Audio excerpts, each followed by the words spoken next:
Hello and welcome to Dealing with the Have You Thought of IVF question.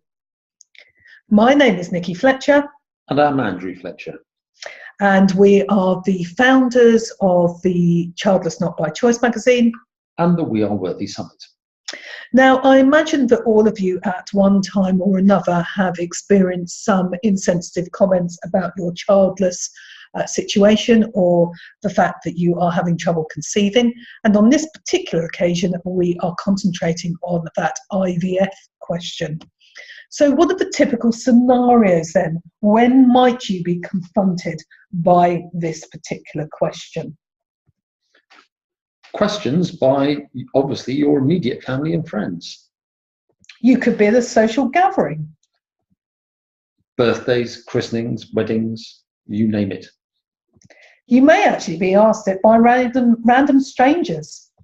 At things like network events and other such things. And then you've got interaction with people on the internet and social media. Or you reply to an article about IVF in the news of some description. And perhaps you are announcing that you're not going to have another cycle of IVF. So what are the typical types of comments that you might get then? My friend had triplets after one cycle. You obviously don't really want children if you're not doing IVF. You can't stop now. The next cycle might be the one. I don't know what the fuss is all about. It's only an injection. They're so clever these days. You really should give it a go. Miracles can happen. You simply have to believe that they can. Now, I'm sure that there are other comments as well that you've come across. However, we can't go through everything, and this is just to give you an idea. So why aren't these sorts of comments acceptable then? What makes them the expert? What is right for one person is not necessarily right for someone else. It disenfranchises your experience and your grief. And it also shows ignorance about the emotional and physical strain that your situation has caused. It shows ignorance about what IVF actually involves. I should say at this point that I hesitated on these slides because I've seen a couple of typos. That's because we're creating them at ridiculous times in the morning because we're so busy. So please forgive us about that. So the whole purpose of doing this session is talking about ideal world responses. And we're going to go through now a little bit about them, and then we are going to discuss our ideal world responses to those questions that we gave you examples of. What are they? Well, an ideal response is basically what you would say in response to some of those questions if you felt strong enough and brave enough to do so. When do you create them? You create them when you are feeling strong enough to. This isn't something to do when you are feeling vulnerable at all. How does this help? Well, the thing is that if you are preparing some of your responses in advance, it means that you can consider them carefully. You can let them sort of sit with you if you like. You can go back to them and mull over it for a while and make tweaks and things until you are really happy with what you would like to say in an ideal world. What do you do with them? Well, what you do is you keep on revisiting them, tweaking them if you need to, and then it sort of gets hardwired into your brain. And you go to perhaps a social gathering, somebody asks you about IVF and makes an insensitive comment, and rather than really struggling to know what to say, if you are feeling strong enough, if you are feeling brave enough, you know what you could say, and that can really help. An example? Well, I had an example of this quite recently. In fact, it was just before we launched the magazine. We knew that we were going to go to a birthday party which was hosted by a woman that we both really struggle with these days, because she has said lots of insensitive comments to us in the past. For instance, on one occasion she said, "I wish I had never had children. You are so lucky that you only have dogs." And when she said that to me a few years ago, I didn't know how to respond. Now, because we knew that we were going to go to a social event that she was hosting, I thought that there might be an opportunity for another insensitive comment. She's done it once before, after all. And also, we were just sort of launching the magazine and very excited about it. So I wanted to share that with people. So we planned what we were going to say if it came up in conversation. And we went to the party, and lo and behold, after about half an hour, this woman came up to me and she asked, how I was doing. Haven't seen you for a while. What are you up to? And I said, we're really busy at the moment because we have just launched the world's first magazine for the childless not by choice community. And she looked a bit surprised about this, and you could see her thought process. And eventually she said, is there really a need for that? I mean, children aren't all they are. At which point I stopped her. I looked her straight in the eye and I said very firmly, that is not an appropriate comment to make when you know how much Andrew and I have struggled and how much we wanted to have children. She looked a little tiny bit shocked, and then she said, actually, I think you're probably right. She wished us good luck, and then she went on to talk to her other guests. So that's an example of us putting into practice this idea of using the ideal world responses. Now, I know it wasn't about IVF, but I didn't have one of those to hand. However, I think it's given you the idea. So what we're going to do now is go through each of those examples of questions or comments that we had earlier, and Andrew and I are going to talk about what we could use, how we could reply if we want to. My friend had triplets after one cycle. How are we going to respond to that then, Andrew? Aren't they bloody lucky? Well, that's certainly one reply, isn't it? Obviously, they have a tainted view of IVF based on the miracle baby reports in the media and things like that. And yes, it does happen, but very infrequently, and usually to somebody who is quite young in their, well, quite young full stop, in inverted commas, quite young. And it is not common. No, it's certainly not common. And I think also what this doesn't take into account is not only the physical age of the woman involved, but also the age of their eggs. And some women have low egg reserves, etc. So they might only be in their early 20s. And but they've got low egg reserves, or the quality of the eggs isn't good, and it takes into no account the person's underlying conditions. And also, people don't always talk about IVF, and they may only have found out about this friend having IVF when it was successful. It might not have been after one cycle at all. It could have been after cycle 4 or 5. They just didn't know that the friend was going through it. Next one.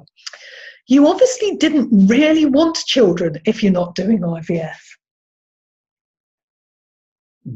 how do they know that you are able to have IVF? What's happened if, for instance, you've had early onset menopause, or there's some other condition which would stop you being a contender for IVF? They obviously don't know you just to come up with a throwaway comment like that. I think that's very true. And you were talking about conditions. What happens if somebody has got, I think it's called MRKH. It's the condition where a woman she develops without having a womb or a uterus. And that means it's going to be impossible to have IVF, no matter how many cycles you have. And also, there are other issues that you need to think about. Some people don't want to go down the IVF route because they are, they really feel strongly that children should be conceived during an act of love, or at least that's how they want to conceive their children. We had one cycle of IVF. However, we really would have preferred it if we could have. What was the advice we were given in the Bahamas? Wait until the full moon. Oh, that's right. In the Bahamas, they tell you that you should plant children or plant babies during the full moon because of the gravitational pull of the moon on water. Apparently, it is meant to mean it's easier to conceive. But I digress slightly. Indeed. You can't stop now. The next cycle could be the one. Yes, it could well be. However, it might not be.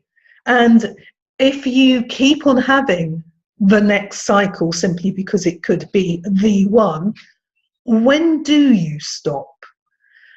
We know people personally who've had 12 cycles of IVF.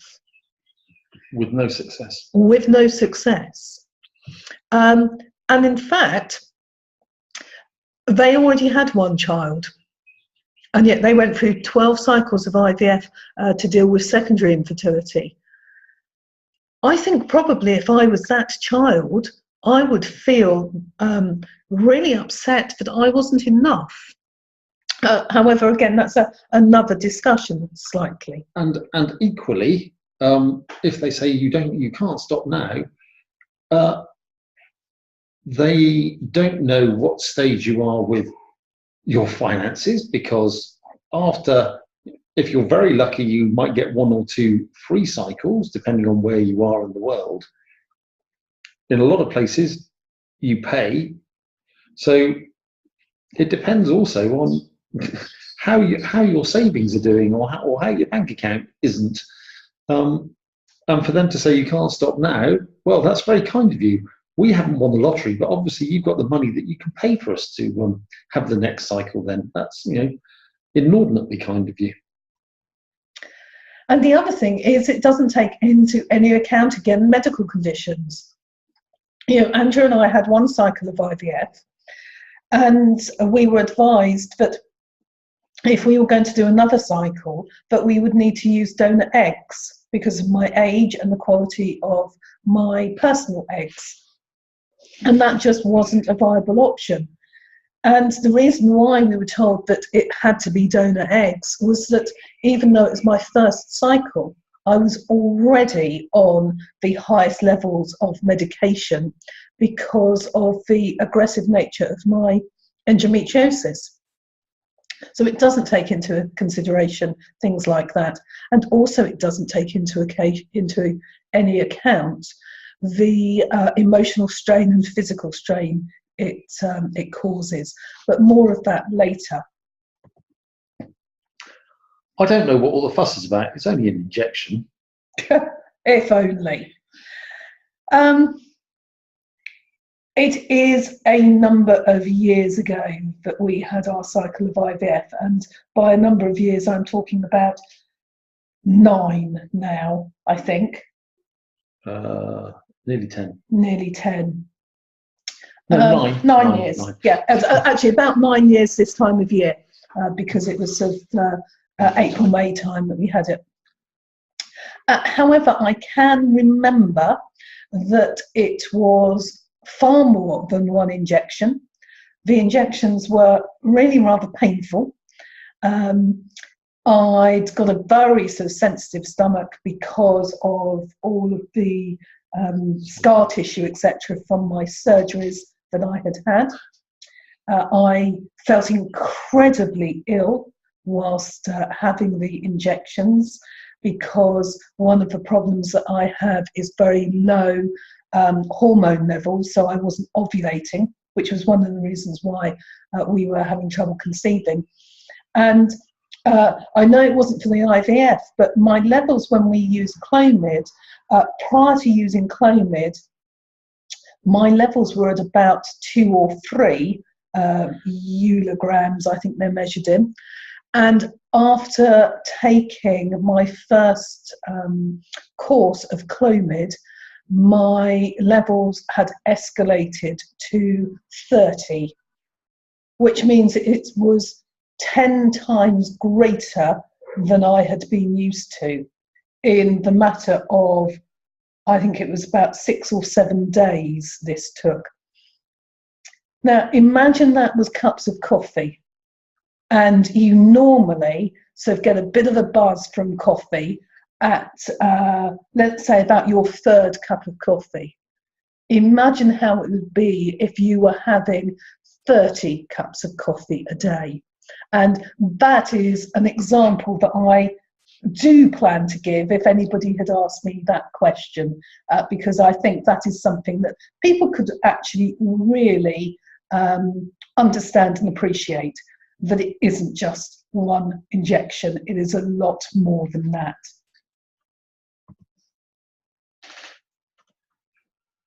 They're so clever these days, you really should give it a go. Yes, they are. It's absolutely brilliant what they do. However, it doesn't work for everybody, and I think we've sort of covered that in other comments as well.